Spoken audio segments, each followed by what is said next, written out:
پھر آج انشاءاللہ تھوڑی آیتیں سورہ نساء کی کر کے اور مسجد اقصیٰ کے اوپر انشاءاللہ بات کریں گے۔ پہلا اور سب سے بڑا حق جو ہے نا، جو ہمیں ادا کرنا ہے، وہ کیا کہ اللہ تعالیٰ کی عبادت کرے اور اس کے ساتھ کسی کو شریک کسی صورت نہ ٹھہرائے۔ تو جو بندہ خلوص کے ساتھ اللہ سبحانہ تعالیٰ کی بندگی ہی کرتا ہے، اس میں کوتاہی نہیں کرتا، شریک نہیں بجا کے لاتا کوئی خدا نخواستہ، تو اللہ تعالیٰ اسے عذاب سے، دونوں جہانوں کے عذاب سے محفوظ کرے بغیر کسی شرط۔ والدین کے ساتھ اچھا سلوک، خواہ کیسے ہی کیوں نہ ہو، اچھا سلوک۔ والدین کے بارے میں تو یہاں تک ہے کہ اگر مشرک ہو تب بھی اچھا سلوک کرو۔ تو 1947 کی UN کی ریزولوشن ہے کہ اس خطے کو، فلسطین کو 3 حصوں میں کم سے کم توڑا جائے، ایک جو کہ فلسطینیوں کے لیے ہو، ایک جو کہ یہودیوں کے لیے ہو، اور ایک یہ بیت المقدس، یہ پورا علاقہ جیروسلم، اس کو انٹرنیشنل کمیونٹی دیکھے، اہل کتاب سارے دیکھ لیں مل کر۔ یہ تک امپلیمنٹ نہیں ہو پایا، حالانکہ وہ ساری کی ساری جگہ مسلمانوں کی تھی، اور اب وہ ساری کی ساری جگہ کے اوپر قابض ہونا شروع ہو گئے تقریباً ابھی آخری مارکوں کے اوپر۔ مجاہدین نے اپنی محنت سے جو کیا سو کیا، میں نہیں اس کو کرتا، لیکن تھوڑی سی آگے کی چیز دیکھنی چاہیے کہ اب اس کے بعد ہوگا کیا۔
وَاعْبُدُوا اللَّهَ وَلَا تُشْرِكُوا بِهِ شَيْئًا وَبِالْوَالِدَيْنِ إِحْسَانًا وَبِذِي الْقُرْبَى وَالْيَتَامَى وَالْمَسَاكِينِ وَالْجَارِ ذِي الْقُرْبَى وَالْجَارِ الْجُنُبِ وَالصَّاحِبِ بِالْجَنبِ وَابْنِ السَّبِيلِ وَمَا مَلَكَتْ أَيْمَانُكُمْ إِنَّ اللَّهَ لا يحب من كان مختالا فخورا وقال النبي صلى الله عليه وسلم رغم أنف ثم رغم أنف ثم رغم أنف قيل من يا رسول الله قال من أدرك أبويه عند الكبر أحدهما أو كليهما فلم يدخل الجنة آمنت باللہ صدق اللہ العلی العظیم وصدق رسولہ النبی الکریم۔ پچھلے بیان کا خلاصہ تھوڑا سا دیکھ لیتے ہیں، پھر آج انشاءاللہ تھوڑی آیتیں سورہ نساء کی کر کے اور مسجد اقصیٰ کے اوپر انشاءاللہ بات کریں گے۔ تو پچھلے بیان کے خلاصے میں سب سے پہلے بات ہوئی تھی کہ اس چیز کی یا اس چیز کی کبھی تمنا نہ کرو جس میں اللہ تعالیٰ نے تمہیں ایک دوسرے پر فوقیت عطا کی ہو۔ ہر شخص کو اس کے اپنے کاموں کا بدلہ دیا جائے گا، اس کے بارے میں بات ہوئی۔ پھر اللہ تعالیٰ نے مرنے والوں کے مال کے ورثہ مقرر کر دیے، پھر مردوں کو عورتوں پر نگراں مقرر کیا، اس بارے میں بات ہوئی۔ پھر جس عورت سے سرکشی کا اندیشہ ہو اس کی اصلاح کا طریقہ کار واضح طور پر دے،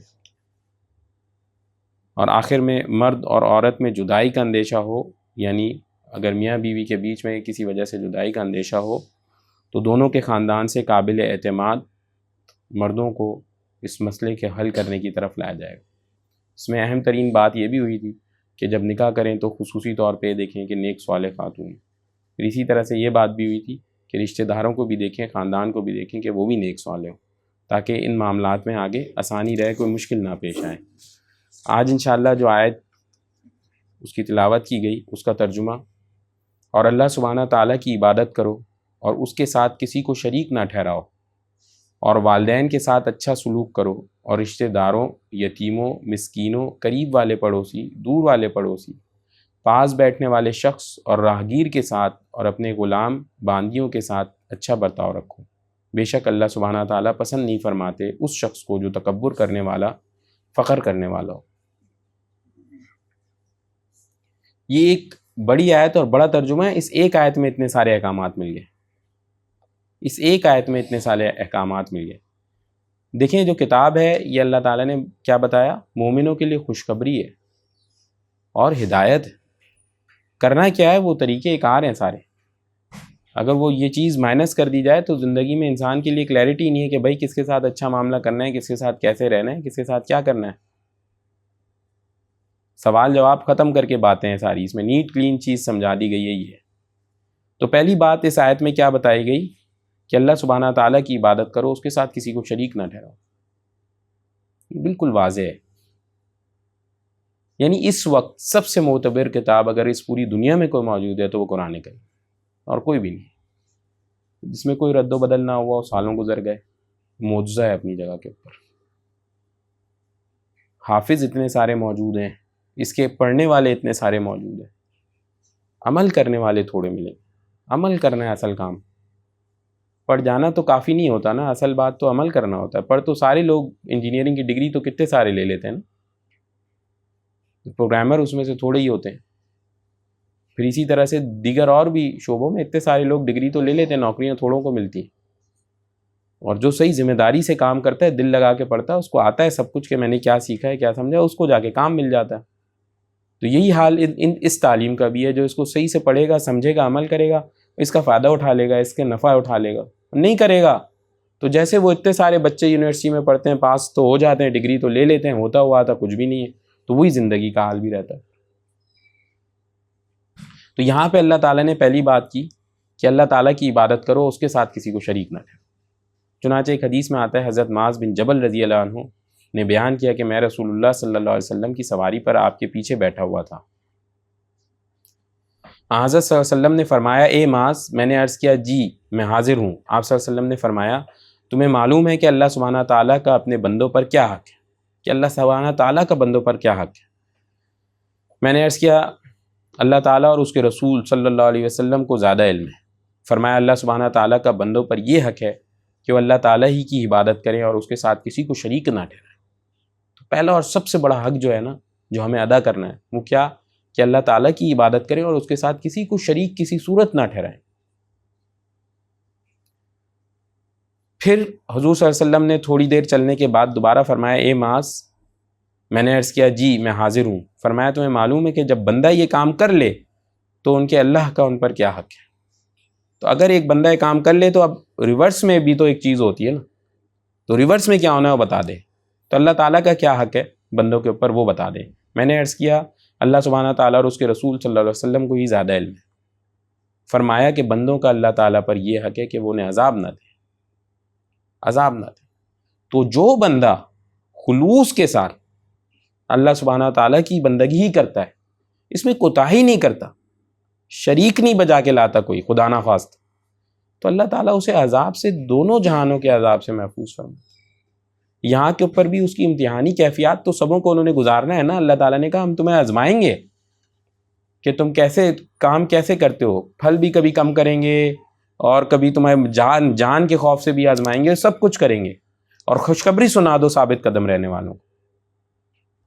تو وہ اللہ تعالیٰ لیکن اس کے قدم نہیں ڈگمگانے دیتے، وہ قائم رکھتے دین اسلام کے۔ بہت سارے لوگ اللہ تعالیٰ معاف فرمائے، جہاں تھوڑی سی مشکل پڑتی نہیں ہے الٹے پاؤں غائب، نظر ہی کوئی نہیں آ رہے، تو یہ سلسلہ نہیں فرماتے۔ تو کیا تھی اس کے پیچھے اصل وجہ کیا ہے؟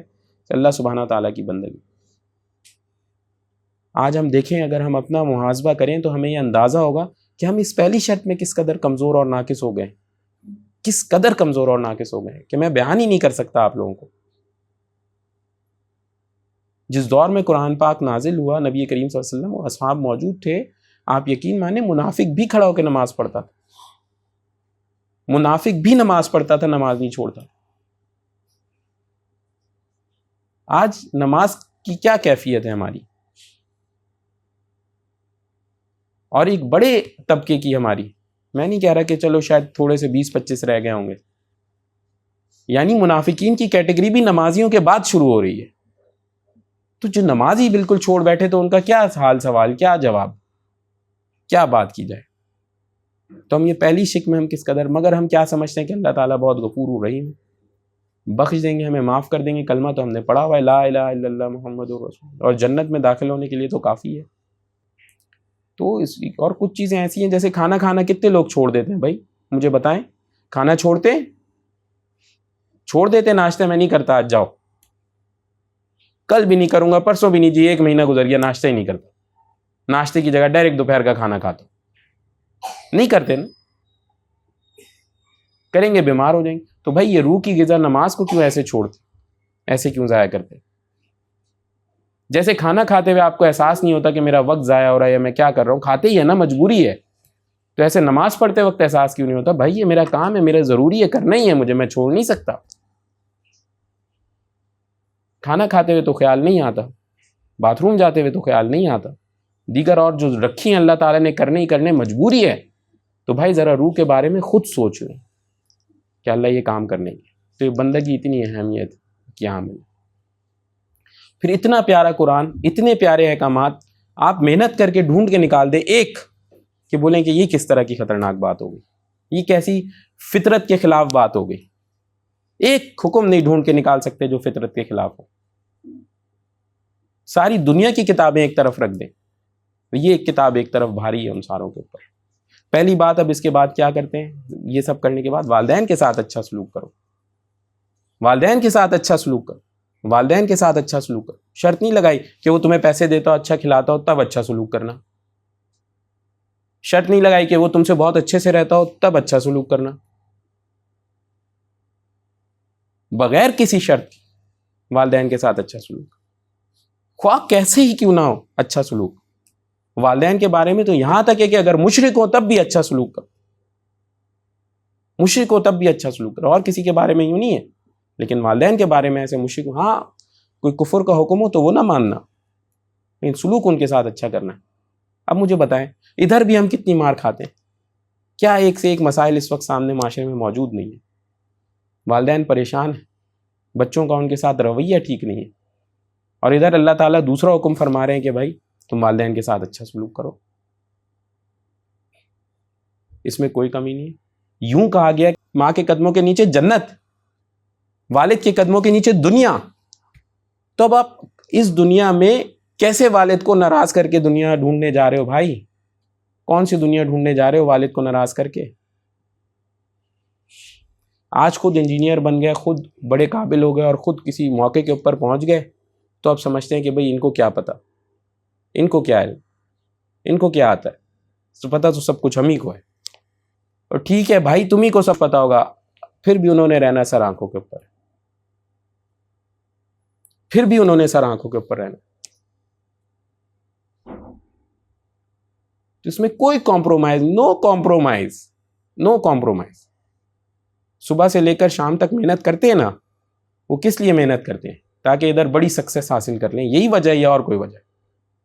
بھئی آج کسی کو اٹھا کر کے صحیح کروڑ پتی بنا دیا جائے, مال وال, بولے کوئی ٹینشن نہیں ہے لائف میں, چل مارو, کوئی وہ کرے گا اتنی کوئی محنت صبح سے شام تک؟ دل چاہے گا تو کر لے گا, نہیں کرے گا وہ. تو جہاں اتنی محنت کرتے ہیں یہ دنیا بنانے کے لیے, وہاں تھوڑا سا وقت تو اپنے والد صاحب کے لیے رکھ لیں بھائی, کہ اصل میں تو اللہ نے کہا ان کو خوش کر لو تو دنیا بن جائے گی. تو تھوڑا سا وقت تو اپنی والدہ کے لیے رکھ لیں بھائی, کہ جنت بن جائے گی. 5 نمازیں اپنی جگہ. چنانچہ ایک اللہ والے کے بارے میں آتا ہے کہ انہوں نے کہا کہ بھئی مجھے تو اللہ اللہ کرنا ہے, اور میں وہ تنہائی پسند کرنا چاہتا ہوں. والدہ بوڑھی تھی, وہ کہا کہ میں تو تنہائی میں جا کر کے اللہ اللہ کرنا چاہتا ہوں. چنانچہ وہ نکل گئے گھر سے, والدہ سے اجازت لی, گھر سے چلے گئے. 10 سال اللہ اللہ اللہ اللہ کرتے رہے, اللہ اللہ کرتے رہے بھائی. پھر ایک دن ایک جگہ سے گزر رہے تھے, ان کو یاد آیا تو میرا گھر ہے یہاں کے اوپر, تو والدہ کا حال کیا ذرا پوچھ لیتا. 10 سال گزر گئے, والدہ کا حال کیا ہے پوچھ لیتا. تو چنانچہ جب گھر گئے تو رات کا وقت تھا, تہجد کا وقت تھا, تو باہر کھڑے رہے اور آواز سنی تو دیکھا کہ وہ والدہ وضو بنا رہی ہیں, مسجد نماز پڑھیں گی, مسجد تو نہیں جانے, گھر میں ہی نماز پڑھیں گی. تو تھوڑی دیر انتظار کرتے رہے. تھوڑی دیر جب انتظار کرتے رہے تو وہ ہو گیا اور سب کچھ, نماز بھی پڑھ لی والدہ نے, تو انہوں نے گھر پہ دستک دی. جیسی دستک دی, دروازہ کھولا تو والدہ نے دیکھا 10 سال بعد, بہت خوش ہوئے. اور یہ تو اور پوچھا اس سے کہ بھئی تمہیں تمہاری ولایت مل گئی, تمہیں جو اللہ اللہ تم کرتے تھے تمہیں سب مل گیا؟ تو حال ان کا بے حال، 10 سال بندہ اپنے گھر سے دور ہے، کیسے ہو؟ بس میں اللہ اللہ کر رہا ہوں، ابھی سلسلہ جاری ہے۔ تو اس وقت ان کی ماں نے ہاتھ اٹھایا، یا اللہ تو نے میرے بیٹے کو اتنی محنت کے بعد بھی نہیں دیے، اس کو ولایت عطا فرما۔ اور ہاتھ اٹھا کے ہاتھ پھیرنے کی دیر نہیں تھی کہ وہ اللہ والے کہتے ہیں کہ مجھے ویسا اللہ کا سرور کبھی پہلے نہیں پتا چلا۔ تو بھائی کہاں اتنی مشقت کرتے ہو، ماں باپ سے دعا کے لیے تو کہہ دیا کرو، ماں باپ سے اپنے لیے ہاتھ تو اٹھوا لیا کرو۔ تو جہاں ان کے ہاتھ اٹھے اور وہ ہاتھ پھیرے گئے چہرے کے اوپر، تو معاملہ تبدیل ہو جاتا ہے۔ ہم ادھر ادھر، وہ اتنے بڑے اللہ والوں سے بھی دعا کرانی چاہیے، میں نہیں کہتا، ان کی بھی دعائیں حق میں قبول ہوتی ہیں، تو ماں باپ کو نہیں بھولنا چاہیے میرے بھائی، ماں باپ کو نہیں بھولنا چاہیے، ان کی دعا بہت پہلے قبول ہوتی ہے، ان کو اپنی ایک ایک غم، ایک ایک پریشانی کے بارے میں بتانا چاہیے۔ تو پہلی بات اس میں کیا بات ہوئی؟ والدین کے بارے میں۔ چنانچہ ایک حدیث میں آتا ہے نبی کریم صلی اللہ علیہ وسلم نے فرمایا 3 مرتبہ اس کی ناک خاک آلود ہو۔ کسی نے پوچھا یا رسول اللہ صلی اللہ علیہ وسلم کون؟ ارشاد فرمایا جس نے ماں باپ دونوں کو یا ان میں سے ایک کو بڑھاپے میں پایا اور ان کی خدمت کر کے جنت میں داخل ہو۔ ان کی خدمت اتنی بڑی چیز ہے۔ تو جن لوگوں کو جہاں موقع ملے، تھوڑا سا بھی موقع ملے اس مصروف دور میں، فوراً ماں باپ کے ساتھ بیٹھ جائیں، تھوڑا سا وقت لگائیں، تو بولیں کیا خدمت کر سکتا ہوں، مجھے پیش کریں جو میں، اور جو کر سکیں وہ کریں۔ ضروری نہیں ہے مال سے، کبھی کبھار اچھی باتیں سکون سے بیٹھ کے ماں باپ سے بات کر لی جائے، یہ بھی ان کے لیے بہت بڑی چیز ہوتی ہے۔ چنانچہ پھر اس کے بعد اللہ تعالیٰ اس میں کہتے ہیں اچھا سلوک کرو رشتہ داروں سے، یتیموں سے، مسکینوں سے۔ اب اس کے بارے میں ایک اور حدیث آتی ہے، نبی کریم صلی اللہ علیہ وسلم نے ارشاد فرمایا رشتے کاٹنے والا جنت میں نہیں جائے۔ تو بھائی رشتے کاٹنے واٹنے والے چکر نہ بنایا کریں، اتنے زیادہ عام کامن ہوئے جی میں اس سے بات ہی نہیں کروں گا۔ انا للہ و انا الیہ راجعون، کس دور کی اس میں گزر رہے ہیں، میرا اس سے کوئی تعلق ہی نہیں، آج سے وہ میرا انا للہ و انا الیہ راجعون بھائی نہیں ہے۔ وہ بھائی یہ نہیں، الٹا ہے، ہر ہفتے لازمی کم سے کم ایک فون کیا کریں۔ آج کل کے دور میں تو فون، اتنی بڑی جدید ٹیکنالوجی موجود ہے، یہاں سے بیٹھے بیٹھے بندہ جدھر دل چاہے اس کا بات کرے، انٹرنیٹ چلنا چاہیے تو لازمی بات کرے، کیا حال چال ہے، ٹھیک ہے، سب خیر و عافیت تو ہے، کوئی پریشانی کوئی کام میرے لائق، کوئی خدمت میرے لائق، دعاؤں میں مجھے بھی یاد رکھیے گا، میں انشاءاللہ آپ کو یاد رکھوں۔ کوئی گنجائش نہیں ہے قطع تعلق کی، کوئی گنجائش نہیں۔ چنانچہ نبی کریم صلی اللہ علیہ وسلم نے فرمایا کسی محتاج کی مدد کرنا صدقہ ہے، اور اپنے کسی عزیز اور رشتہ دار کی مدد کرنا 2 چیزوں پر مشتمل ہے، ایک صدقہ اور دوسرا صلہ رحمی۔ رشتہ داروں کے ساتھ تو اچھا معاملہ کرنا، اس کا ڈبل بینیفٹ۔ تو ڈھونڈا کریں کہ کہیں کوئی رشتہ دار تو ایسا نہیں ہے جو پریشانی میں، موقع ملے تو رشتہ دار کو ادھر پریورٹی دی جائے گی۔ چنانچہ ایک اور حدیث میں آتا ہے نبی کریم صلی اللہ علیہ وسلم نے ارشاد فرمایا جسے یہ پسند ہو کہ اس کے رزق میں وسعت اور اس کی عمر لمبی ہو، تو اسے چاہیے کہ اپنے رشتہ داروں کے ساتھ اچھا سلوک کرے۔ تو رزق میں اگر وسعت چاہتے ہیں، لمبی عمر چاہتے ہیں، تو رشتہ داروں سے تعلقات اچھے رکھیں، برے نہ کریں، خراب نہ کریں۔ مگر میرے بھائی آج کے اس دور میں ایک اور بات اس موقع کے اوپر سمجھانا بے انتہا ضروری ہے۔ دیکھیں 2 چیزیں معاشرے میں اس وقت عام ہو گئی ہیں، ایک لغو بیکار کی بلا وجہ کی چیزیں، باتیں، اور دوسری گناہ کثرت سے ہو گئے۔ ایسا نہ ہو کہ رشتہ داروں کو خوش رکھنے کے چکر میں یا کسی اور معاملے میں ایسے آپ اللہ تعالیٰ کو ناراض کر بیٹھے۔ اللہ تعالیٰ کا حق سب سے زیادہ ہے، سب سے اوپر۔ اللہ تعالیٰ کی ناراضگی نہیں مولی جا سکتی رشتہ داروں کو خوش کرنے کے چکر میں۔ یعنی وہ کسی گناہ کی مجلس میں جمائیں اور امید کرتے ہیں کہ آپ بھی گناہ کی مجلس میں آ جائیں، ساتھ بیٹھ جائیں۔ اب فیصلہ سخت ہو گیا، اب نہیں میں ان کے ساتھ چل سکتا، اب اللہ تعالیٰ کا حکم میرے لیے زیادہ ضروری ہے، اب اور کوئی بات نہیں ہوگی۔ ہاں اللہ تعالیٰ کی کوئی نافرمانی نہیں ہے، کچھ بھی نہیں ہے، تو پہلے پیش۔ اب یہ نہ سوچیے گا کہ وہ بھائی یہ تو رشتہ داروں کے ساتھ اچھا معاملہ کرنا ہے، بھلے وہ خدا نہ خواستہ اللہ کے بارے میں، نبی کریم صلی اللہ علیہ وسلم کے بارے میں، مومنین کے بارے میں کوئی بھی بات کرتے رہے، نہیں بھائی پھر یہ تو اپنا ایمان ہی خطرے میں، اس کا مطلب یہ تو صاف واضح طور پہ بات کر دیں بھائی اس طرح کی کوئی بات کریں گے تو میں السلام علیکم، نظر بھی نہیں آؤں گا آپ کے پاس آئندہ۔ تو لہٰذا یہ ہمارے اور آپ کے بیچ کی باؤنڈری ہے، اس سے باہر نہیں نکلنا ہم نے۔ الٹی سیدھی لغو باتیں بھی عام ہو گئی ہیں، تو اپنے وقت کو قیمتی بنائیں۔ اللہ تعالیٰ نے یہ ضرور کہا اچھا تعلق رکھو، یہ ضرور نہیں کہا کہ 4 گھنٹے ساتھ بیٹھ کر کے کھیل کود کے تماشوں کی باتیں کر لو، اپنا دن گیا سارا کا سارا۔ آج کل تو عوام کن کن چیزوں کے اوپر لگی ہوئی ہے، میں دیکھ کر کے حیران ہوں، پریشان ہوں. ایک سے ملاقات ہوئی، وہ پتہ چلا کہ جی تصویروں پہ تصویریں اپنی کسی ایک سوشل ایپ اسنیپ چیٹ کے اوپر اپلوڈ کیا جا رہا ہے. وجہ کیا ہے بھائی؟ پوچھے کیا سارا دن 50 تصویریں ایک دن میں؟ جی میری پروفائل پکچر کے کوئی پوائنٹس ہوتے ہیں وہ بڑھ رہے ہیں. انا للہ و انا الیہ راجعون. یہ ہمارا جوان کس کام میں؟ ہمارا جوان کس کام میں میرے بھائی؟ کچھ نہیں بچا اس کے پاس آج کرنے کو، تو لہٰذا اس نے یہ کرنا شروع کر دیا. تو کوئی بندہ کھڑا ہو کے ٹک ٹاک کے اوپر ویڈیو بنا رہا ہے، کوئی بندہ واٹس ایپ کے اوپر اسٹیٹس لگانے میں لگا ہو. نہ کوئی علم حاصل کرنے کا شوق، نہ کوئی مہارت اپنے اندر بنانے کا شوق، نہ اس وقت کی قدر کرنے کا شوق. تو آج کچلے بھی تو جا رہے ہیں نا طریقے سے. اتنا بے بس تو کوئی بھی نہیں ہوتا، کوئی بھی اور نہیں ہے اتنا بے بس. یہ یقینی پکی بات ہے جتنا بے بس اس وقت کا مسلمان ہے.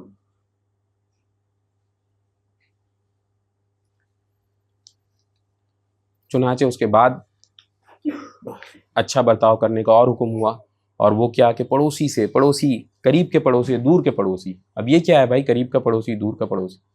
قریب کے پڑوسی تفسیر میں آتا ہے کہ جو بالکل ہمارے ہمسائے ہوتے ہیں، آس پاس رہ رہے ہوتے ہیں. اور دور کے پڑوسی میں وہ حضرات بھی ہیں جو محلے میں ہوتے ہیں لیکن تھوڑا دور دور ہوتے ہیں، 10-15 گھر ادھر ہوگا. ان ساروں سے اچھے تعلق رکھنے ہیں، ان ساروں کی کوشش کرنا ہے کوئی خدمت بجا لائے، کوئی ان کے لیے اچھا کام کر دیں، کوئی ان کی مدد کر دے. کوشش کرے کہ ان میں سے کسی کو آپ کی وجہ سے کوئی تکلیف نہ ہو. پوری کوشش کی جائے کہ کوئی تکلیف نہ ہو. مجھے بتائیں یہ کیسی تعلیم ہے جو قرآن ہمیں دیتا ہے؟ اور اس تعلیم سے بھاگتے ہیں جو واقعی انسان کو فرشتہ صفت بنانے کی طرف لے کے جاتی ہے، اس سے بھاگتے ہیں. کہ خیال کرو بھائی پڑوسیوں کا بھی، اس کی تکلیف اٹھاؤ، کسی طرح کچھ اپنے گھر بناؤ تو اس کے یہاں بھی بھیج دو.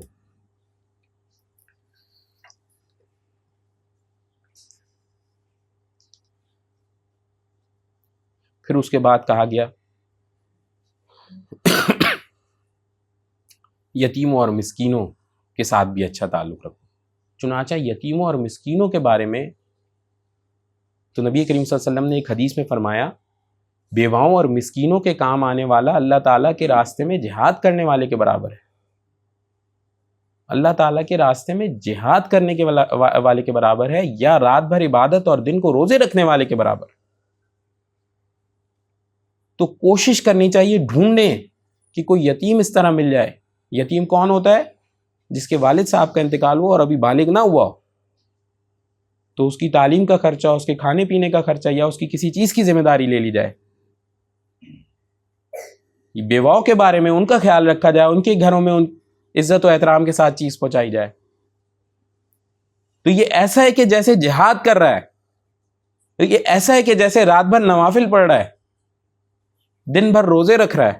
تو اتنی بڑی فضیلت ہے اس کام کی، اتنی بڑی فضیلت ہے. لہٰذا ڈھونڈ کر کے یہ چیز کرنی چاہیے.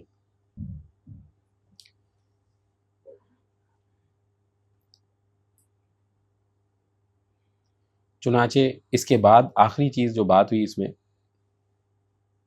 وہ غلاموں کے بارے میں ہوئی ہے. آج کل یہ کانسیپٹ ختم ہو گیا ہے. اب مسلمانوں کے پاس یہ کوئی غلام والی چیز نہیں ہے، کوئی باندی اور وہ یہ کوئی اس طرح چیز نہیں ہے. تو غلام اور باندیوں کا کانسیپٹ پہلے یہ ہوتا تھا کہ جنگ ہوتی تھی، جہاد ہوتی تھی، تو اس میں جن لوگوں کو کیپچر کر لیا جاتا تھا یا جن لوگوں کو اس میں پکڑ لیا جاتا تھا، ان کو وہ اپنا غلام یا باندی بنا لیتے تھے. اور جو غلام ہوتا تھا پھر وہ اس کا خیال رکھنا بھی ذمہ داری ہوتی تھی، اور اس سے محنت کرا کر کے کوئی پیسے کما کے وہ بھی استعمال کیے جا سکتے ہوتے تھے. تو وہ اس طرح کا ایک سسٹم بنایا جاتا تھا، اور اس سسٹم کی ذمہ داری یوں اللہ تعالیٰ نے مسلمانوں کے اوپر ڈالی کہ ذرا آپ حدیث سنیں، آپ کو اندازہ ہو. نبی کریم صلی اللہ علیہ وسلم نے ارشاد فرمایا، غلام تمہارے بھائی ہیں، اللہ تعالیٰ نے انہیں تمہارے ماتحت کیا ہے، تو جو تم کھاتے ہو اس میں سے انہیں بھی کھلاؤ، جو لباس تم پہنتے ہو ویسا ہی انہیں بھی پہناؤ، اور ان کی طاقت سے زیادہ ان پر بوجھ نہ ڈالو. اگر ایسا ہو تو تم بھی ان کے ساتھ مدد کرو. یعنی کس کی بات ہو رہی ہے کہ جنگ ہوئی، جنگ میں کسی بندے کو قابو میں لے لیا اور کہہ دیا کہ اب یہ میرا غلام ہے.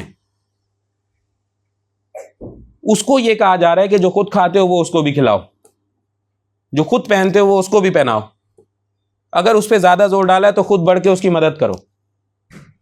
مجھے بتائیں یہ نظام تھا، یہ خیال رکھنے والا نظام تھا. اس سب کو لپیٹ کے اٹھا کر کے کسی اور سچویشن میں بنا دیں گے. اور کہیں کہیں تو آج مسلمان کم علمی کی وجہ سے اس نظام کو بھی الٹا پھلٹا سمجھتے ہیں کہ یار یہ کیا چیز ہے, یہ غلط ہے. UN کا جو لوگ یونائٹڈ نیشنز کے ممبر ہیں اس وقت, ان ساروں نے کہا یہ ہم جنگ میں ایسا کبھی بھی نہیں کریں گے, غلام نہیں بنائیں گے کسی کو, آزاد کریں گے لازمی. اور ابھی کیا ہوتا ہے, تو پھر اب جنگ ہوتی ہے تو وہ ان کو شوق ہی, کیونکہ پتہ ہے کہ ہم غلام بنا ہی کوئی نہیں سکتے, تو پھر بس اس کو قتل ہی کرو, ختم کرو سارا ماجرا. اور یہاں کیا ہے, مسلمانوں میں ہر چھوٹی چھوٹی چیز کے اوپر ایک غلام آزاد کرو. یہ مسئلہ ہوا تو 3 غلام آزاد کرو, فلانا مسئلہ ہوا تو پسند کیا کہ آزاد کرو. مسلمانوں کے ساتھ رہتے تھے, مسلمان ہو جاتے تھے, محنت ہوتی تھی, دیکھتے تھے یہ اس طرح کے لوگ ہیں. اب تو اس طرح والے لوگ ہی غائب ہیں. چنانچہ آخری بات پھر اس ایک آیت میں آخری بات جو ہوئی وہ کیا, بے شک اللہ سبحانہ تعالیٰ پسند نہیں فرماتے اس شخص کو جو تکبر کرنے والا ہے, فخر کرنے والا ہے. یہ چیز ہرگز ناپسندیدہ ہے, تکبر کرنا. جب تکبر کرنے کو پہلے سمجھ لیا جائے 1 منٹ میں کہ یہ ہے کیا, یہ بات کیا ہے. چنانچہ ایک حدیث میں یہ بہت اچھی طریقے سے نبی کریم صلی اللہ علیہ وسلم فرماتے ہیں. حضرت عبداللہ بن مسعود رضی اللہ عنہ سے روایت ہے کہ حضرت صلی اللہ علیہ وسلم نے فرمایا کہ جس شخص کے دل میں رتی برابر بھی غرور ہوگا وہ جنت میں نہیں جائے گا. ایک شخص نے عرض کیا, ہر انسان یہ چاہتا ہے کہ اس کے کپڑے عمدہ ہوں, اس کا جوتا بھی اچھا ہو, تو کیا یہ غرور ہے؟ آپ صلی اللہ علیہ وسلم نے فرمایا کہ اللہ تعالیٰ خوبصورت ہے, خوبصورتی کو پسند فرماتے ہیں. غرور اور تکبر یہ ہے کہ انسان حق کو ناحق بنائے, یعنی اپنی انا کی وجہ سے حق بات کو رد کر دے اور لوگوں کو حقیر سمجھے.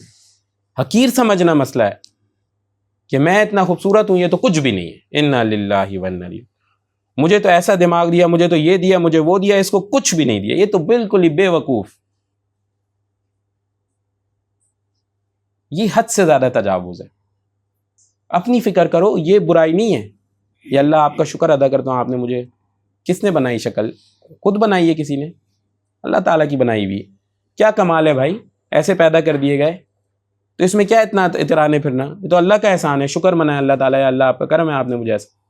اس دماغ کا کیا اللہ کا شکر ادا کریں؟ کتنے سارے لوگ ہیں وہ ان کو سمجھ ہی نہیں آتی بات, بیچارے کمزور, پیدائش ہی کمزور ہوتے ہیں دماغی طور کے اوپر. کیا کر سکتے ہیں ان کا میرے بھائی؟ تو کس کا شکر ہے اتنی ذہانت؟ کتنے سارے ذہین ہیں, سب کچھ ہیں, پڑھائی نہیں کر پائے.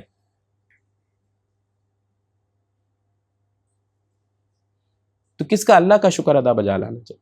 دوسرے کو حقیر نہ سمجھیں, اللہ تعالیٰ اس چیز کو پسند نہیں کرتے. قرآن کی ایک آیت ہے, اس میں تم اکڑ کے چل لو, اونچے ہو جاؤ, پہاڑ کے برابر اونچے نہیں ہو سکتے, زمین کھود کے اندر نہیں جا سکتے. تو بس یہ لمٹ ہے, اس میں اللہ تعالیٰ کا شکر ادا کرنا. یہ چیز اللہ کو سخت ناپسند ہے کہ انسان تکبر کرے, اپنے آپ کو کوئی چیز سمجھے کہ میں تو توپ ہو گیا بھائی, کچھ بھی نہیں. اور یہ میں نے اپنی آنکھوں سے دیکھا, بڑے بڑے قوت والے لوگ, کوئی ٹائم نہیں گزرتا غائب ہوتے مار, کچھ پتہ ہی نہیں ہوتا کیا ہوا. چنانچہ آج ہم کوشش کریں گے کہ بس یہ اتنے ہی آج مکمل کریں. ایک آیت اس کا ترجمہ مکمل ہو گیا الحمدللہ. اس میں بس سمجھنے کی بات یہی ہے کہ عبادت میں بھی کسی طرح کی کمی کوتاہی نہ لائی جائے, رشتہ داروں سے اچھا سلوک کیا جائے. ٹاپ کیٹیگری پہ والدین ہیں, اس میں کوئی کسی طرح کی کمی نہ چھوڑی جائے. جن جن لوگوں کے والدین حیات ہیں وہ تو سمجھ جائیں کہ یہ ان کا بھی گولڈن ٹائم پیریڈ چل رہا ہے. اس دور میں گولڈن ٹائم پیریڈ ہے, کچھ بھی نہیں. آج کے دور میں اگر والدین دور رہتے ہیں, روزانہ ان سے فون پہ ضرور بات کریں. اس دور میں تو فون ایسے, کون سا بندہ ہے جس کے پاس نہیں ہے, مجھے یہ بتائیں. کوئی ایک ڈھونڈ کے دے دیں جس کے پاس فون نہیں ہے. تو ابھی پیچھے دنوں سفر کا وہ ہوا, ایک پرانے زمانے کا ایک بندے کے ہاتھ میں فون نظر آ گیا. میں تو تڑپ کے رہ گیا, میں نے کہا یہ اتنا پرانا فون اس دور میں, حالانکہ وہ بندہ کوئی ورکر تھا, اس کے ہاتھ میں اتنا پرانا فون, تو یہ تو بیچارہ بڑی عجیب حالت میں رہ رہے. تو پتہ چلا نہیں وہ کام کرنے کے لیے دیا ہوا تھا, اصلی والا اپنے پاس موجود ہے. تو کون ہے جس کے پاس ٹچ فون نہیں ہے, مجھے تو یہ دکھا دے. انٹرنیٹ جس کے پاس نہیں ہے یہ دکھا دے. شاید ہی کوئی ڈھونڈ کے ایک آدھ نکال کے لے آئے کہیں سے, وہ بھی بولے جی ابھی بس خرید رہا ہوں چند دنوں میں. اسی کی پوری محنت جاری ہو ساری. تو اس صورت میں بھی اگر والدین دور ہیں, ان سے روز تھوڑی سی دیر کے لیے السلام علیکم, کیسے ہیں, ٹھیک ٹھاک ہیں, کوئی پریشانی تو نہیں ہے, میرے لیے دعا کریں. کون ہے جو اس وقت اس کو کسی چیز کی ضرورت نہیں ہے؟ کوئی ہے ایسا جس کو ضرورت نہیں کسی چیز؟ اپنے والدین سے خاص طور پہ کہ میرے لیے اس چیز کی دعا کریں, میرے لیے اس چیز کی دعا کریں. چنانچہ اس کے بعد بس چھوٹی سی بات کروں گا مسجد اقصی کے بارے میں. اس وقت فلسطین کے اوپر بے انتہا تشدد ترین، اس کو الفاظ میں بیان ہی نہیں کیا جا سکتا کہ جس طرح کا معاملہ پورے ایک ہفتے سے لگا ہوا ان کے ساتھ. باتیں کرنے والے باتیں کرتے رہتے ہیں، معاملات چلتے رہتے ہیں، لیکن ان کوئی گراؤنڈ ریالٹی پہ کچھ بھی نہیں. تکلیف اور شدید قسم کے نقصانات کے علاوہ اور کچھ بھی نہیں ہے مسلمانوں کے لیے. پہلی بات، ہمیں صرف تھوڑی سی اس چیز کی اہمیت کہ وہ ہے کیا، وہ جگہ ہمارے لیے اس کی اہمیت کیا ہے، یہ میں آپ کو جلدی سے انشاءاللہ بتاؤں. تو پہلی چیز یہ ہمیں پتہ ہونا چاہیے، ہمارا قبلہ اس وقت کیا ہے؟ خانہ کعبہ نا، مسجد حرام. اس سے پہلے کیا تھا؟ پہلا مسجد اقصی. قبلہ اول مسلمانوں کا مسجد اقصی، قبلہ اول. پہلے اس کی طرف رخ کر کے نماز پڑھا کرتے تھے، پھر اللہ تعالیٰ نے بعد میں حکم کیا تو خانہ کعبہ کی طرف ہمارا رخ ہوا. یہ بے انتہا اہمیت کی جگہ ہمارے لیے. دوسری بات، سورہ اسراء اس کی پہلی آیت، پاک ہے وہ ذات جو اپنے بندے کو راتوں رات مسجد حرام سے مسجد اقصی تک لے گئی، جس کے ارد گرد ہم نے برکتیں نازل کی ہیں تاکہ ہم انہیں اپنی کچھ نشانیاں دکھائیں. بے شک وہ ہر بات سننے والی، ہر چیز دیکھنے والی ذات. نبی کریم صلی اللہ علیہ وسلم کا جو معراج کا سفر شروع ہوا، خانہ کعبہ سے ان کو پہلے مسجد اقصی لے کے گیا، اس کے بعد آسمانی سفر شروع. یہ اس وقت بھی ایسے ہی تھا، آج بھی ایسے ہی ہے. اتنی اہمیت کہاں حامل ہے. آسمانوں کے رستے کھلے تو مسجد اقصی سے کھلے. اللہ تعالیٰ نے قرآن میں بتا دیا ارد گرد برکتوں والی جگہ ہے، اہمیت والی جگہ ہے. نبی کریم صلی اللہ علیہ وسلم نے معراج کی رات وہاں پہ تمام انبیاء کی امامت کی، تمام انبیاء کی امامت کی. چنانچہ ایک حدیث میں آتا ہے، نبی کریم صلی اللہ علیہ وسلم نے فرمایا تین مساجد، مسجد حرام، مسجد نبوی اور مسجد اقصی کے علاوہ کسی اور مسجد کی جانب ثواب کی نیت سے سفر نہ کیا جائے. کسی اور مسجد کی جانب ثواب کی نیت سے سفر نہ کیا جائے. فیصل مسجد تک ثواب کی نیت سے سفر نہ کیا جائے میرے بھائی. یہ بیریا ٹاؤن کی کوئی بڑی مسجد بن گئی ہے تو ثواب کی نیت سے سفر نہ کیا. ویسے ہی دیکھنا ہے، جا کے دیکھ لے، کوئی ثواب کی نیت نہیں ہوگی. 3 جگہ ہیں صرف. کتنے مسلمان ہیں مسجد حرام جاتے رہتے ہیں؟ کتنے مسلمان ہیں عمرہ کرنے کے لیے پہنچتے؟ کتنے مسلمان ہیں مسجد نبوی جاتے رہتے ہیں؟ کتنے مسلمان ہیں؟ کتنے مسلمان ہیں جو مسجد اقصی جاتے رہتے ہیں؟ تو ہمارے ساتھ تو گیم پہ بھی گیم ہوتی ہے، گیم پہ گیم ہے. ساروں نے ایسا چھوڑا اس کو کہ کوئی پتہ ہی کوئی نہیں. کیوں چھوڑا بھائی؟ جانا ہی چھوڑ دیا. تو کیا تھا، وہ وہاں تک تو جاتے ہوتے نا، ان کے لیے کیا مسئلہ تھا؟ اتنا جاتے ہیں ہم لوگ، ادھر ادھر جاتے، 30 نمبر کی مسجد کے اوپر نہیں جا سکتے. یہ کیا بات بنی کہ نہیں جی ہم بات ہی نہیں کریں گے، جانے کی اجازت بھی نہیں لیں گے. پتہ نہیں کس کشمکش میں پھنس گیا اس کے اندر جا کے. پھر ایک اور حدیث میں کیا آتا ہے، دیکھیں کیسی حدیث ہے، آج سے 1400 سال پہلے کی روایت موجود ہے. اور آج سے اگر بیٹھ کے دیکھیں گے نا تو احساس ہوگا کہ یا اللہ یہ کیسے اتنی پہلے یہ بات ہو سکتی ہے. چنانچہ نبی کریم صلی اللہ علیہ وسلم کے ساتھ ایک ہی مجلس میں سیدنا ابو ذر رضی اللہ عنہ بھی تھے. تو ان سے روایت ہے کہ ایک ہی مجلس میں آپس میں اس بات پر گفتگو کی گئی کہ بیت المقدس کی مسجد یعنی مسجد اقصی زیادہ افضل ہے یا نبی کریم صلی اللہ علیہ وسلم کی مسجد نبوی. تو نبی کریم صلی اللہ علیہ وسلم نے فرمایا میری اس مسجد نبوی میں ایک نماز جو ثواب کے اعتبار سے اس بیت المقدس مسجد اقصی میں 4 نمازوں سے زیادہ افضل ہے، اور وہ مسجد اقصی نماز پڑھنے کی بہترین جگہ ہے.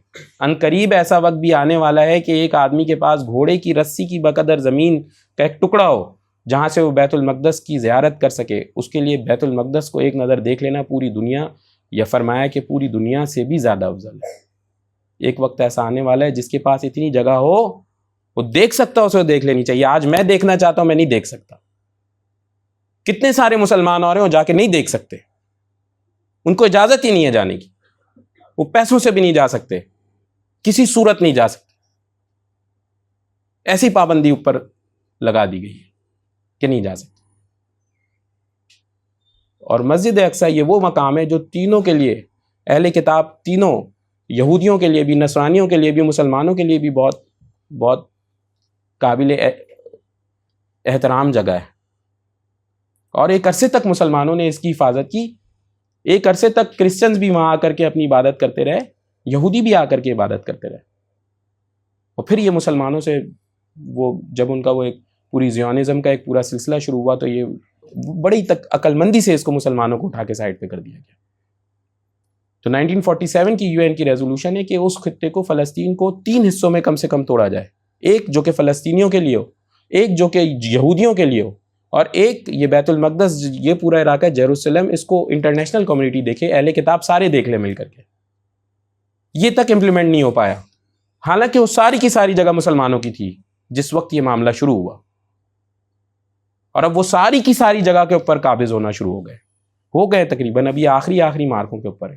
مجاہدین نے اپنی محنت سے جو کیا سو کیا، میں نہیں اس کو کرتا، لیکن تھوڑی سی آگے کی چیز دیکھنی چاہیے کہ اب اس کے بعد ہوگا کیا، انہوں نے وہ پینیٹریٹ کیا، سارے مسئلے مسائل ہوئے، ٹھیک ہے، انہوں نے ان کا نقصان پہنچایا، سب کچھ ہوا، اسرائیل کی پوری دنیا میں بے عزتی ہوئی کہ ٹاپ لیول کے اوپر اپنے آپ کو انٹیلیجنس میں کہتا ہے، پوری دنیا اس سے اسلحہ اور دیگر چیزوں کے اوپر کام کرتی ہے، اور اتنا زیادہ ان کے ساتھ اتنی زیادہ انفلٹریشن کی کہ اتنا زیادہ ان کو نقصان ہوا کہ کوئی انتہا نہیں۔ اتنا پہلے نہیں سنا، مجھے نہیں پتا اس میں حقیقت کتنی ہے، 1200-1300 یہودی مار دیے، میں نے نہیں اس سے پہلے کبھی سنا کہ اتنے سارے ایک دن کے اندر مار دیے گئے ہوں۔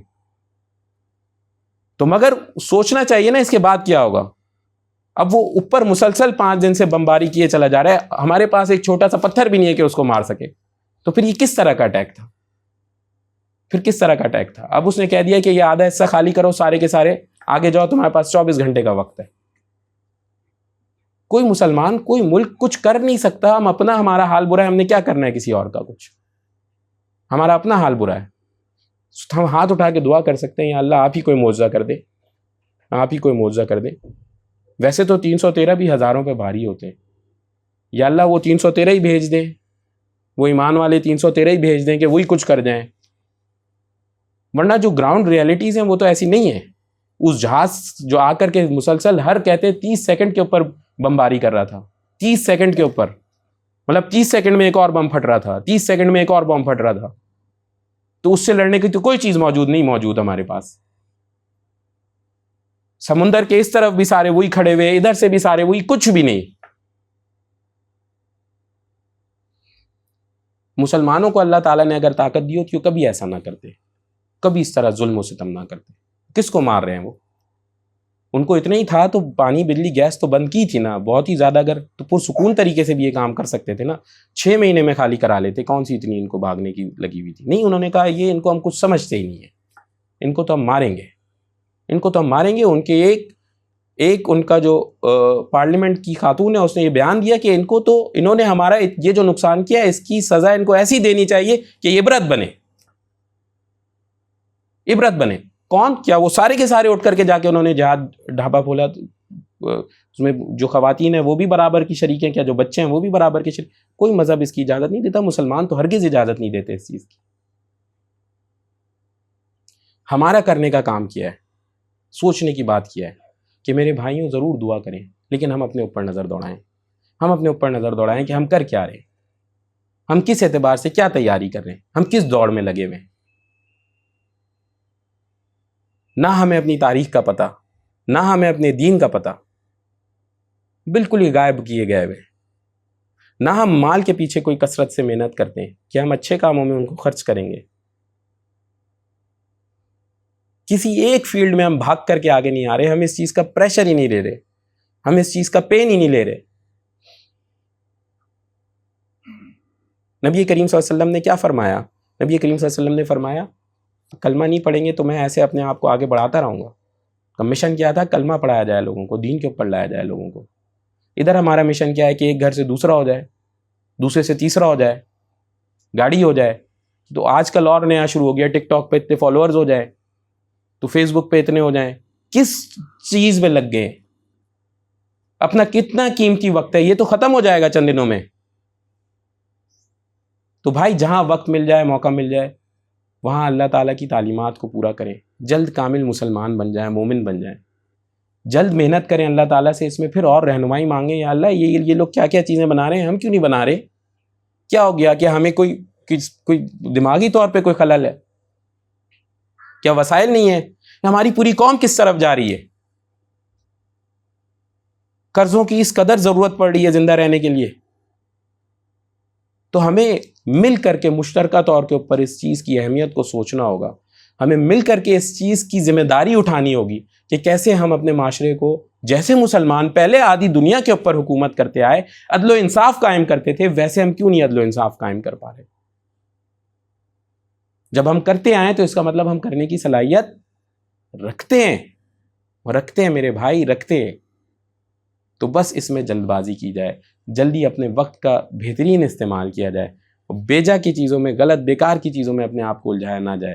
آج کل ہر چیز میں بے انتہا لگو، ہر چیز میں بے انتہا، بس بڑھائے چلے جاؤ، اس ساری چیزوں سے اپنے آپ کو روکنا ہے۔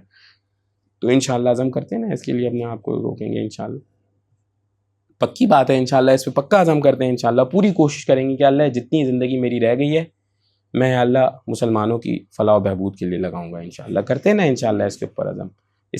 اس کے بعد جو آج ہم نے پڑھا اس میں والدین کے ساتھ اور رشتہ داروں کے ساتھ اچھے سلوک کے اوپر خصوصی طور پر عزم۔ بھائی ایک بات سن لیں، کوئی بندہ ایسا نہیں ہو سکتا کہ خدا نہ خواستہ کوئی ایسا کلام کرے جس سے اس کے والدین کی تھوڑی سی بھی عزت میں اتنی سی بھی ہان چاہے۔ کوئی بندہ ایسا کوئی کلام نہیں کر سکتا، یہ بات آپ سمجھ لیں۔ اپنے والدین کی چاہے کسی اور کے والدین کی، ان کی عزت کے اوپر اتنا سا ایک نقطہ بھی نہیں لگنا چاہیے انشاءاللہ۔ اس کا پورا عزم کرے، خواہ وہ کیسے ہی کیوں نہ ہو، کیا ان کا معاملہ کیوں نہ ہو۔ دوسری اور اہم بات، گناہوں سے پوری طرح بچیں گے انشاءاللہ، گناہوں سے بچیں گے میرے بھائیوں انشاءاللہ۔ اور آخری بات، نماز کا پورا پکا عزم کریں کہ یہ ہمارا جو ہے نا یہ مین پوائنٹ ہے، سمجھ جائیں یہ اپنا، جس بندے نے نمازیں پکڑی ہوئی ہیں نا وہ سمجھ جائے کہ اس نے اپنے خیمے کو زمین میں پوری طرح سے ٹھوکا ہوا، تیز آندھی آئے گی، طوفان آئے گی، وہ انشاءاللہ کہیں نہیں اڑنے والا، پراپر اپنے آپ کو اس نے پانچوں طرف سے باندھا ہوا۔ تو انشاءاللہ اس کا پورا اہتمام کریں گے نا انشاءاللہ۔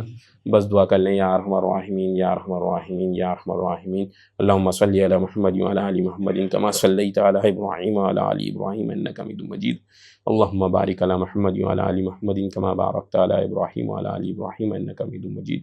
یا اللہ یہ جو کچھ پڑھا گیا یا اللہ اس کو سمجھنے کی، عمل کرنے کی توفیق عطا فرمائے۔ یا اللہ امت مسلمہ کے حال پر خصوصی رحم فرمائے۔ یا اللہ کوئی اس طرح سے مددگار نہیں، یا اللہ ایک عجیب مصیبت والی کیفیت، یا رب محض اپنے فضل و کرم سے ہماری مدد فرمائے۔ یا اللہ ہمارے ایک ایک بندے کو یا اللہ اپنے حفظ و امان میں رکھیے۔ یا اللہ ہمارے اوپر ان کو مسلط ہونے سے محفوظ فرمائیے۔ یا اللہ ہمیں ان کے شر سے خصوصی طور پر محفوظ فرمائیے۔ یا اللہ رب العالمین نیک صالح متقی مومن حکمران ہمیں عطا فرمائیے، بہادر حکمران ہمیں عطا فرمائیے۔ یا اللہ جن کی مدد آپ فرشتوں سے کرتے ہیں اللہ وہ حکمران ہمیں عطا فرمائیے۔ یا اللہ جیسے آپ نے پہلے پھیری ہماری حالات، یا اللہ ہمارے حالات اور پھیریے میرے رب۔ یا اللہ ہمیں دوبارہ سے قوت و غلبہ عطا فرمائیے۔ یا اللہ ہماری غلطی کوتاہیوں کو محض اپنے فضل و کرم سے معاف فرمائیے۔ یا اللہ فلسطین کے مسلمانوں کی خصوصی مدد فرمائیے۔ یا اللہ ان کی تکلیفوں کو یا اللہ محض اپنے فضل و کرم سے دور فرما دیجیے۔ یا اللہ ان کو اور ہمت و جذبہ عطا فرمائیے۔ سمعنا واطعنا غفرانک ربنا و الیک المصیر برحمتک یا ارحم الراحمین۔